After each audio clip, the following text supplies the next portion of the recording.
అందరికీ నమస్తే. తెలుగు నవలలు బై పూజిత ఛానల్కి స్వాగతం. కొమ్మూరి వేణుగోపాలరావు గారు రచించిన పసుపు కుంకుమ అనే నవలలోని 3వ భాగానికి స్వాగతం. ఈ కథ కనుక మీకు నచ్చినట్టయితే ఒక చిన్న లైక్ చేయండి. ఎవరైనా కనుక కొత్తగా మన ఛానల్ని చూస్తున్నట్టయితే మరిన్ని మంచి నవలలను వినటం కోసం ఛానల్ని తప్పకుండా సబ్స్క్రైబ్ చేసుకోండి. ముందు భాగాలు కనుక ఎవరైనా వినకపోతే కింద కామెంట్ సెక్షన్లో లింక్ ఇస్తాను. అవి విన్న తర్వాత ఇది వినండి. మరి ఆలస్యం చేయకుండా కథలోకి వెళ్ళిపోదామా? మాలతి గదిలోనికి ప్రవేశించేసరికి పెద్ద లైటు వెలుగుతుంది. భానుమతి తల క్రింద 2 మెత్తని దిండ్లు పెట్టుకొని పడుకొని కళ్ళు తెరుచుకొని పైకప్పు కేసి చూస్తూ ఉంది. అలికిడి విని తల త్రిప్పి చూసి చిన్నగా నవ్వి, అమ్మో ఇప్పుడే రావటం, ఇంతసేపు ఉత్తరాలు టైప్ చేయటమే. మాలతి ఆమె ప్రక్కకు వెళ్ళి కూర్చుంది. లెటర్స్ టైప్ చేయటం ఇవాళ కార్యక్రమంలో ఒక భాగం. అవును గాని ఇంతసేపటి వరకు రాకపోతే ఏమనుకున్నావు అని అడిగింది. భానుమతి స్నేహితురాలి చేతిని తన చేతిలోనికి తీసుకుని వ్రేళ్లతో మృదువుగా నిమృతూ అంది. ఏ రాజకుమారుడో ఎత్తుకుపోయాడనుకున్నాను. పో, ఆడదాని ఆలస్యానికి కారణాలు ఎత్తుకుపోబడటం లాంటివైనా వేరే ఉండవా? ఉన్నా వేరే వాటిని గురించి ఆలోచించే ఓపిక ఉండదు జనానికి. నేను కూడా జనంలో ఒక భాగాన్నే. నువ్వు జనంలో ఒకదానివేం కాదు. అవసరమైనప్పుడు అబద్ధాలు మాత్రం ఆడుతూ ఉంటావు. అసలేం జరిగిందంటే, ఏదో జరిగే ఉంటుందని నీ మొహం చెప్తూనే ఉంది, కానీ ఇప్పుడు వినే ఓపిక లేదు. ముందు అన్నం తినాలి. త్వరగా వెళ్ళి బట్టలు మార్చుకొనిరా. స్నానం చేయాలి. అప్పటిదాకా ఉండగలవా? ఉండగలను. కబుర్లు చెప్తూ కూర్చుంటే కడుపు నిండిపోతుంది, కానీ ఆలోచిస్తూ కూర్చుంటే ఆకలి కరకరలాడుతూ కొనసాగుతూనే ఉంటుంది. ఆకలిని వీలైనంతసేపు అలా ఉంచేయటంలో అందమూ ఉంది. మరి వెళ్ళిరా. మాలతి లేచి టవలు తీసుకొని అల్మరా నుంచి చీర వగైరాలు తీసుకొని బాత్రూమ్ వైపు వెళ్ళిపోయింది. 10 నిమిషాల తర్వాత ఆమె ఫ్రెష్గా తయారయ్యి నవనవలాడుతూ తిరిగి వచ్చేసరికి భానుమతి ఇంకా అదే భంగిమలో పడుకునుంది. రా, భోంచేద్దాం. ఇద్దరూ నేల మీద ఒకరికి ఎదురుగా ఒకరు కూర్చొని స్టెయిన్లెస్ స్టీల్ కంచాలు ముందర పెట్టుకుని క్యారియర్ విప్పారు. అందులోని భోజన పదార్థాలు వడ్డించుకున్నాక భానుమతి ప్రక్కనే చిన్న రేకు మీదనున్న సీసాలో ఉన్న ఆవకాయను చెంచాతో తీసుకుంది. నీకు కూడా కావాలా? మాలతి వద్దన్నట్టు తలాడించింది. నేను నిజానికి ఉప్పు కారం ఎక్కువ తినకూడదు. మా ఆయనకి దూరంగా ఉన్నాను కాబట్టి. అందులో కొన్నాళ్ళు కాపురం కూడా వెలగబెట్టిందాన్ని. కానీ అదేం కర్మమో, కారం వైపే నా మనసు ఉరకలు వేస్తుంది. నీకు తెలుసుగా, పచ్చిమిరపకాయ బజ్జీలన్నా నాకు ఎంత ఇష్టమో. మాలతికి ఆకలిగా లేదు, తినాలని అసలు లేదు. అయినా భానుమతికి కంపెనీ ఇవ్వకపోతే బాగుండదని అన్నం కలుపుకొని కొంచెం కొంచెం తింటుంది. ఇప్పుడు చెప్పు, వినటానికి అభ్యంతరం లేదు. నీ ఆలస్యానికి కారణాలు? మాలతి మెల్లమెల్లగా జరిగిందంతా పూసగుచ్చినట్లుగా చెప్పేసింది. అలా చెబుతూ ఉంటే గడిచేదంతా సినిమా రీలులా కళ్ళ ముందు తిరుగుతున్నట్లయి ఆమెకు ఆశ్చర్యంగా అనిపిస్తుంది. ఎంత స్తబ్దుగా ఉందామనుకున్నా ఈ స్తబ్దత పూరితమైన తెరలను తొలగించుకొని వింత తొంగి చూస్తూనే ఉంటుంది. అంతా విని భానుమతి కూడా ఆశ్చర్యపడింది. స్వేచ్ఛ స్వేచ్ఛ అని మానవుడు గింజుకుంటాడు, కానీ ఈ చరాచర ప్రపంచంలో తల్లి, తండ్రి, భార్య, మొగుడు, స్నేహం వీటి పేరిట ఏదో ఒక రూపంలో పంజరంలో ఎలా బంధింపబడుతూ ఉంటుందో చూసావా? జీవితాలను నలగగొట్టేయడానికి ఈ శక్తి నీడ నిరంతరం ప్రసరిస్తూనే ఉంటుంది అన్నది. అదంతా నాకు తెలియదు. అతనిలో ఏదో అజ్ఞాత వ్యధ ఉన్నట్టుగా నాకు అనిపించింది. ఆ బంగళా, అందులో తల్లి పేరుతో ఉన్న ఒక భయంకరమైన స్త్రీమూర్తి, యజమాని కోసం సర్వం అర్పించడానికి సిద్ధపడినట్లుగా ఉన్న పనివాడు. ఎంత వద్దనుకున్నా అవే పదే పదే గుర్తుకొస్తున్నాయి. అందరిలో ఎవరెక్కువగా గుర్తొస్తున్నారంట అని అడిగింది భానుమతి చిన్న చిరునవ్వుతో. ఆ ఎక్కువ తక్కువలు నాకు తెలీదు. అలాంటి తేడాలు కూడా ఉన్నాయని అనుకోను. లేకపోతే మంచిదే అని భానుమతి ఊరుకుంది. భోజనాలు పూర్తయ్యాయి. ఆకలి తీరిందేమో భానుమతి ముఖంలో ఓ రకం సంతృప్తి కనిపించింది. కంచాలు అక్కడి నుంచి తీసేసి ఆ జాగా శుభ్రం చేసి ఇద్దరూ పక్కలేసుకున్నారు. వాళ్ళకి మంచాలు లేవు. చాపలు పరుచుకొని వాటి మీద పరుపులు వేసుకొని పడుకోవటం అలవాటు. పడుకోవటంలో కూడా ఇద్దరికి కొన్ని అలవాట్లున్నాయి. మాలతి ఒక ప్రక్కకి ఒదిగి కొద్దిగా ముడుచుకొని పడుకుంటుంది. భానుమతి తెల్లవార్లు అటూ ఇటూ కదులుతూ మాలతిని చేతులతో పొడుస్తూ కాళ్లతో తంతూ నానా రభస చేస్తూ ఉంటుంది. మాలతికి ఒక దిండు ఉంటే చాలు, భానుమతికి 2 దిళ్ళున్నా చాలవు. అయినా కొంతసేపటికి తల నేల మీదే ఉంటుంది. ఇప్పుడు చెప్పు అంది మాలతి హాయిగా ప్రక్క మీద ఇమిడిపోయి. దేని గురించి? నువ్వు ఇన్నాళ్ళు దాచిన రహస్యం గురించి. నా పెళ్లి గురించి అడుగుతున్నావు? నా జీవితంలో రహస్యాలంటూ ఏమీ లేవు. చెప్పవలసిన అవసరం రాక దాని మీద బుద్ధిపోక చెప్పలేదంతే. నా గత జీవితంలో ఆనందమోహన్ అనేవాడు కొన్నాళ్లపాటు ప్రముఖ పాత్ర నిర్వహించాడు. అది మొగుడి పాత్ర. చాలా తేలిగ్గా సునాయాసంగా చెప్పింది. మనిషిలో ఏమీ గగురుపాటు కనిపించలేదు. కానీ మాలతి మాత్రం భయంతో వణికిపోయినట్లయింది. ముఖం నల్లబడిపోయింది. అదేమిటి అలా అయిపోయావే అన్నది భానుమతి ఆమె వంటి మీద చెయ్యి వేసి నిమురుతూ. అది కాదు, అంత ముఖ్యమైన విషయాన్ని అంత నిర్లక్ష్యంగా తీసేశావే? మాలతి గొంతు సహజంగా రాలేదు. ఆ అనుభవాన్ని దాటేశాను కనుక.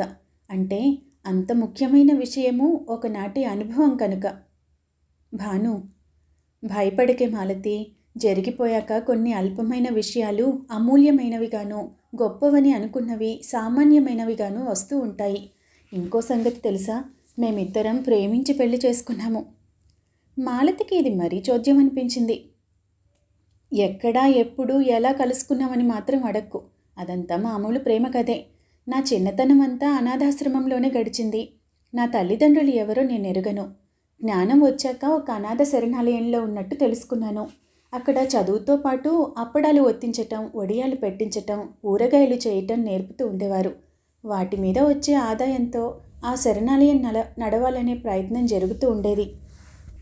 సరే, ఆ సోదంతా ఎందుకులే కానీ, నాకు వయసు వచ్చాక కాలేజీలో చదువుతూ ఉండగా కాలేజీ స్టూడెంట్లంతా కలిసి ఢిల్లీ ఎక్స్కర్షన్ వేసుకున్నాము. అక్కడ కనిపించాడతను. ఢిల్లీ ఎర్రకోటను చిత్రంగా చూస్తూ తిరుగుతున్నప్పుడు. ఆగ్రా వెళ్ళాక ఫతేపూర్ సిక్రీలో, తాజ్మహల్ ఛాయల్లో ఎక్కడ పడితే అక్కడ కనిపించేవాడు, పలకరించేవాడు, కవ్వించేవాడు. బహుశా ఆ ప్రణయ సౌధాల వాతావరణ ప్రభావంతో నేను పులకరించినట్లున్నాను. తర్వాత కొన్నాళ్లకి జరిగిపోయింది మా పెళ్ళి. అనుభూతులకు దూరంగా నిస్సంకోచంగానూ నిర్గుణంగానూ చెప్పబడుతున్న ఈ యథార్థ జీవితగాథను మాలతి ఆసక్తిగా ఆలకిస్తుంది. అతని ఉద్యోగరీత్యా అతను స్టాటిస్టికల్ ఆఫీసర్. ఊళ్ళు రాష్ట్రాలు కూడా మారుతూ ఉండేవాళ్లము. మొదట అందరు దంపతుల్లాగే చాలా సరదాగా అద్భుతంగా గడిచిపోయింది కాలం. అతను గొప్ప హీరో అని నేను రమణీయ కథానాయికనని అతను అనుకుంటూ ఉండేవాళ్లము. కాలం సాగి ఆవేశాలు చల్లారుతూ వస్తున్న రోజుల్లో పడేసరికి ఒకరి గొప్పతనం ఒకరికి కనిపించటానికి బదులు ఒకరి లోపాలు మరొకరికి గోచరించసాగాయి. అది కాదు, సామాన్యమైన విషయాలు లోపాలుగా కనిపించసాగాయి. ఒకరినొకరు విమర్శించుకోవటం, అకారణంగా మానసికంగా హింసించుకోవటం మొదలయ్యాయి. సంసార జీవితంలో ప్రేమించుకోవటంతో పాటు అసహ్యించుకోవటం కూడా ఒక భాగమని నేను అర్థం చేసుకున్నాను. గిల్లికజాలు చిలికి చిలికి గాలివానలా ఎడాపెడా చోటు చేసుకుంటూ ఉండేవి. పరస్త్రీలను చూసినప్పుడు అతను చలించటం, వ్యామోహపడుతూ ఉండటం అది గమనించాను. అలాంటి రోజుల్లో ఓసారో సంఘటన జరిగింది. మా దాంపత్యం చూడటానికి నేను నా మొదటి దశ జీవితాన్నంతా గడిపిన అనాథ శరణాలయాన్ని యజమాని గోవిందరావు గారు మా ఇంటికి వచ్చారు. ఆయనకి 75 ఏళ్ళుంటాయి. అప్పటికి చూపు కూడా సరిగ్గా ఆనటం లేదు. ఆయన్ని మా ఇంట్లో భోజనానికి ఉండమన్నాను. భోంచేశాక ఆయన చేతి మీద నీళ్లు పోస్తూ ఉండగా ఆ ముసలాడు కాసిన్ని నీళ్లు నా ముఖం మీద చల్లి ఏదో పరిహాసం విసురుతూ ఎడం చేత్తో నా బుగ్గ గిల్లాడు. అది వెనక నుంచి ఇతడు చూశాడు. ఆ తర్వాత ముసలాడు వెళ్ళిపోయాడు. ఇహ అప్పటినుంచి వేధించటం మొదలుపెట్టాడు. ఆ గోవిందరావుకి నీకు సంబంధం ఏమిటో, ఎంత చనువు లేకపోతే వాడు అలాంటి సరసం ఆడతాడు? నిజం చెప్పు, నిజం చెప్పమని. ఏం చేయాలి? అతను అగ్నిహోత్రంలా దహించుకుపోతున్నాడు, శివాలెత్తిపోతున్నాడు, హింసించి పారేస్తున్నాడు. ఆ బాధ భరించలేక ఒకసారి నిజం చెప్పేశాను. అతన్ని ఎదిరించానని చెబుతుందనుకుంటున్న మాలతి నిజం చెప్పేశాను అనే మాట వినపడేసరికి విద్యుద్ఘాతం తగిలినట్లు వణికిపోయింది. అంటే? భానుమతి చిన్నగా నవ్వింది. మా ఇద్దరి మధ్య ఏం జరిగిందో అది చెప్పాను. మాలతి తన చెవులను తనే నమ్మలేకపోతుంది. ఆ మాటలు వినిపించకుండా ఆ సంఘటన అంతటితో అంతమైపోతే బావుండుననుకుంటుంది. అవును, నాకు 14 ఏళ్లప్పుడు నిచ్చెనేసుకుని అటకెక్కి కావలసిన అప్పడాలో వడియాలో సరిగ్గా గుర్తుకులేదు. నిచ్చెన దిగుతున్నాను. నిచ్చెన స్థిరంగా లేదు.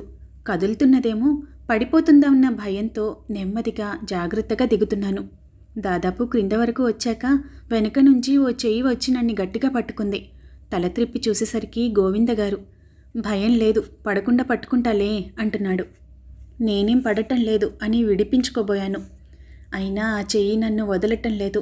పైగా మరింత గట్టిగా అసహ్యంగా బిగుసుకుంటుంది. ముసలాడు నన్ను చుట్టుకుపోతున్నాడు. తెలివి తెచ్చుకొని చేతిలోని ఆ అప్పడాలు ఏవో ముఖం మీద కొట్టి బలమంతా ఉపయోగించి దూరంగా తోసిపారేసి నా గదిలోనికి వెళ్ళిపోయాను. ఏడుపొచ్చింది.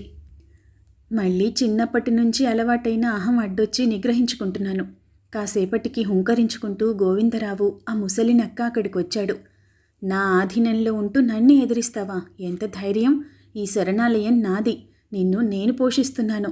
నిన్ను నా ఇష్టం వచ్చిన రీతిలో మలుచుకోవటానికి నాకు హక్కుంది అంటూ ఏమేమో వదురుతున్నాడు. ఆ ముసలాడి జీవం లేని గాజు ముక్కల్లాంటి కళ్ళు, కట్టుడు పళ్ళు, వెధవ ఒళ్ళు చూసి కంపరం పుట్టి అక్కడ ఉండలేననుకొని పారిపోయి వచ్చేసానే కానీ చిన్నపిల్లని ఎక్కడికి పోగలను? అడుగు తీసి అడుగు వేస్తూ ఉంటే 10 మంది వికృత చూపులు నా మీద పడేవి. ఎంత ఒదిగి నడుస్తున్నా ప్రతివాడు నన్ను రాసుకుంటూ పోయేవాడు. ఒకడు సైకిల్ మీద వెడుతూ, దాదా ఒక్కదానివే ఎక్కడికి పోతున్నావు? సైకిల్ ఎక్కు, మీ ఇంటి దగ్గర దించేస్తాను అంటూ నిజంగా అంత పని చేయబోయాడు.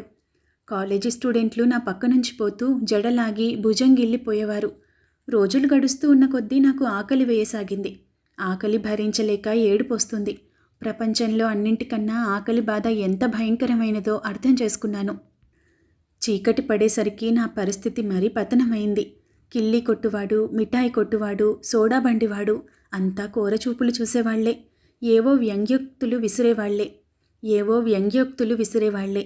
ఇంతలో ఎవరో 4 రౌడీలు మీదకు వచ్చారు.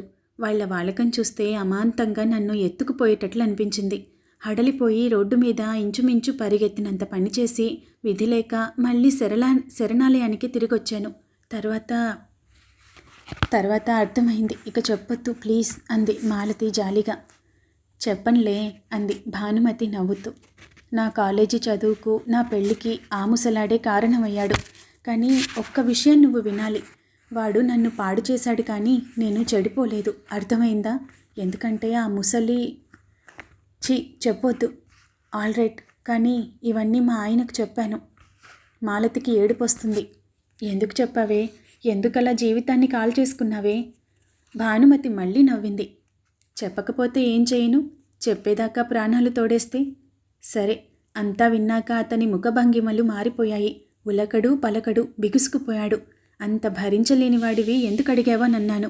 నా జీవితంలోకి నువ్వు ప్రవేశించకముందు అన్ని సంవత్సరాల కాలపరిమితిలోనూ, అందులో అనాథను కదా, శరణాలయంలో పెరిగినదాన్ని కదా, ఏ సంఘటన అంటూ జరగకుండా ఎలా ఉంటుందని, అప్పటికి తనకి నిమిత్తం లేని నా గత జీవితాన్ని గురించి అంత నిశితంగా ఎందుకు ఆలోచించలేదని తరచి అడిగాను. అతను మరీ నన్ను అంటరాని దాన్ని చూస్తున్నట్టే చూస్తూ ఉంటే, అయితే నన్ను పెళ్లాడే ముందు 25 ఏళ్ళు నీ దారిన నువ్వు బతికావు. ఈ 25 ఏళ్ల కాలంలోనూ నీకు ఏ అనుభవాలు లేవా? చెడు ఆలోచనలు లేకుండానే బ్రతికావా? కనీసం స్పందనలకైనా గురి కాలేదా? అలా కాకుండా ఉండటం సాధ్యమా అని నిలదీసి అడిగాను. అలా అడగటం వల్ల ఫలితం ఉంటుందని అనుకోలేదు. కానీ కసికొద్దీ అడిగేశాను. చెంప పగలగొట్టి అక్కడి నుంచి వెళ్ళిపోయాడు. తర్వాత ఎలా సంపాదించాడో కానీ స్టేట్స్లో ట్రైనింగ్ అంటూ అతనికి అవకాశం వచ్చింది. నేను విదేశాలకి పోతున్నాను అని చెప్పాడు. నన్ను ఎలాగూ తీసుకువెళ్లడం తెలుసు. అడిగి లాభమేముందని మెదలకుండా ఊరుకున్నాను. మధ్యలో 3-4 ఉత్తరాలు వచ్చాయి. నేను రాశాను. ఇవాల్టి ఉత్తరంలో తేల్చి రాసేశాడు తను నాతో తెగతెంపులు చేసేసుకున్నానని. చివరికి ఇలాంటిదే ఏదో జరిగినట్లు చెప్తుందని మాలతి ఊహిస్తూనే ఉంది. ఆమె గుండె 1000 వక్కలైపోయినట్లు అనిపించింది. లైట్ తీసేయి ప్లీజ్, పడుకుందాం అంది నూతిలో నుంచి గొణిగినట్లు. భానుమతి లేచి స్విచ్ ఆఫ్ చేసి మళ్ళీ ప్రక్క మీదకు చేరింది. చాలాసేపు ఇద్దరు మాట్లాడుకోకుండా ఊరుకున్నారు. చివరకు తనే అడిగింది, నువ్వు ఏడుస్తున్నావా? మాలతి నుండి ఏ సమాధానం రాలేదు. భానుమతి ఆమె కేసి తిరిగి వీపు మీద చెయ్యి వేసి నిమృతూ అంది, నువ్వింకా కళ్ళల్లోనే ఉన్నావే. ఈ దశలోనే కళ్ళకి అన్నీ సున్నితంగానే కనిపిస్తూ ఉంటాయి. వాస్తవ ప్రపంచంలోని యథార్థాలు నమ్మబుద్ధి కాదు. కళ్ళెదుట కనిపిస్తూ ఉన్నా అర్థం చేసుకునేందుకు మనసు నిరాకరిస్తూ ఉంటుంది. నిజానికి అవసరం రాకపోతే అర్థం చేసుకోవాల్సిన అగత్యమూ లేదు. సాఫీగా సాగిపోతున్నంత వరకు అటువైపు దృష్టి మళ్లించాల్సిన అవకాశం ఉండదు. మాలతి అప్పటికీ ఏమీ మాట్లాడలేదు. పడుకో మాలతి. ఒక్కరోజు నిద్ర పాడు చేసుకున్నందువల్ల ఈ సమస్యలు పరిష్కారం కావు. అందులో నువ్వు ప్రొద్దుటే లేవాలి, చక్కగా అలంకరించుకోవాలి, ఆఫీస్కు వెళ్ళాలి. మరక్కడ మేనేజర్ చంద్రశేఖరం గారు. మాలతి గిలిగింతలు పెట్టే దిశలో లేదు. ఆ చీకట్లో ఆమె మనస్సు చీకటి కంటే కూడా నల్లగా విహరిస్తుంది. ఆ నలుపు హృదయ విదారకంగా ఉంది. మరి ఆ తర్వాత ఏం జరిగింది వచ్చే భాగంలో తెలుసుకుందాం. ధన్యవాదాలు.